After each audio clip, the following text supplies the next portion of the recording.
तर पंतप्रधान मोदींनी सोनं खरेदी आणि पेट्रोल डिझेलचा वापर कमी करण्याचं आवाहन केलंय। मात्र यावरून विरोधकांनी केलेल्या टीकेला चित्रा वाघ यांनी प्रत्युत्तर दिलंय। हिंदी भाषेतून कविता सादर करत चित्रा वाघ यांनी टीका केली आहे। पाहूया। याद करो अन्न की देश में थी भारी कमी, भारतीय ज्यादा खाते हैं, ये सोच थी कितनी बेरहमी। सत्ता के लिए जनता से करवाया उपवास, यही था कांग्रेसी सोच का काला इतिहास। आज गा रहे हो उन्हीं का गुणगान और कर रहे दाढ़ी वाले बाबा पर प्रहार। पर देश के लिए कौन लड़ रहा है ये भी सुन लो जरा एक बार। संकट में जिसने देश को दिया विश्वास, उसी की वजह से सुरक्षित है भारत की सांस। मोदी जी का बस एक ही प्रयास, देश की रक्षा और देश का विकास। बाकी विपक्ष की चीख पुकार है जारी, लेकिन जनता अब सब पर है भारी। पंतप्रधान नरेंद्र मोदींनी वर्षभर सोनं खरेदी न करण्याचं आवाहन जनतेला केलंय। यामुळे सराफा बाजारात चिंतेचं वातावरण आहे। देशहितासाठी आव्हान मान्य असलं तरीही रोजगारावर थेट परिणाम होण्याची भीती व्यावसायिकांनी व्यक्त केली। मध्ये आता हे लग्न आले, घरामध्ये लग्न चालू आहे, त्याच्यासाठी मंगळसूत्र घ्यायचं आलं।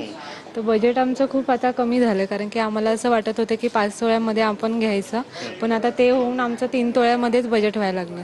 मग ते गोल्डचे रेट खूप वाढायला लागले, तर आता कसं करायचं?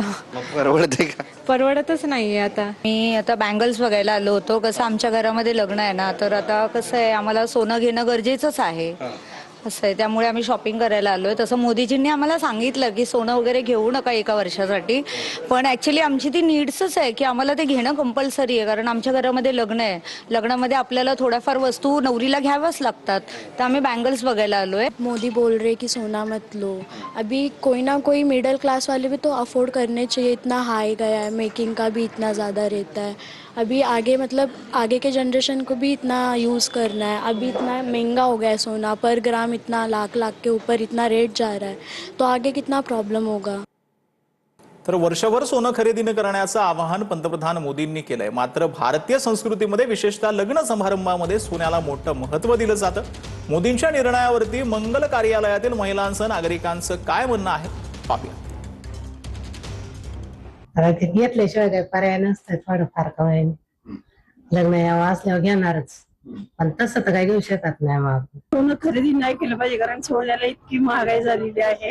आता आपल्या लग्न समारंभात आपण जुनं सोनं म्हणून नवीन सोनं केलेलं, पण नवीन सोनं आपण नवीन सोनं विकत नाही घेतलं, जे जुनं होतं त्याचं नव्याने केलेलं। जगातील सगळ्यात सोन्याचा मोठा एक ग्राहक असणारा एक देश आहे, त्यामुळे सोनं जर आपण वर्षभर खरेदी केलं नाही तर त्याचा भारतीय अर्थव्यवस्थेवर फार विघातक परिणाम होईल आणि एकंदरीत अर्थव्यवस्थेची सगळी आर्थिक गणितं बिघडून जातील। सोन्या चांदीवरील आयात शुल्क वाढताच आज जळगावच्या सराफा बाजारामध्ये सोन्या चांदीच्या दरामध्ये मोठी वाढ झाली आहे। वर्ष अखेरपर्यंत सोन्याचे दर 2 लाखांपर्यंत जाण्याचा सराफा व्यावसायिकांचा अंदाज आहे।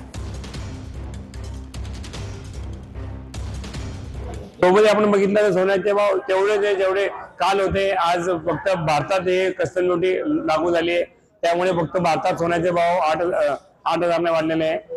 आणि पुढचा आपण विचार केला तर US आणि इराणचं जे युद्धजन्य पॉलिसी जी आहे त्याच्यात पीस डील व्हायची शक्यता आहे। ती डील जर झाली तर ग्लोबली सोन्याचे भाव वाढतील आणि त्याचा इफेक्ट आपल्या इंडियामध्ये पडेल आणि इंडियामध्येही सोन्याचे भाव वाढतील। तर नाशिक त्र्यंबकेश्वर सिंहस्थ कुंभमेळ्याची तयारी जोमानं सुरू झाली असून आज मुंबईत या सोहळ्याचा अधिकृत बोधचिन्हाचं अनावरण करण्यात आलं।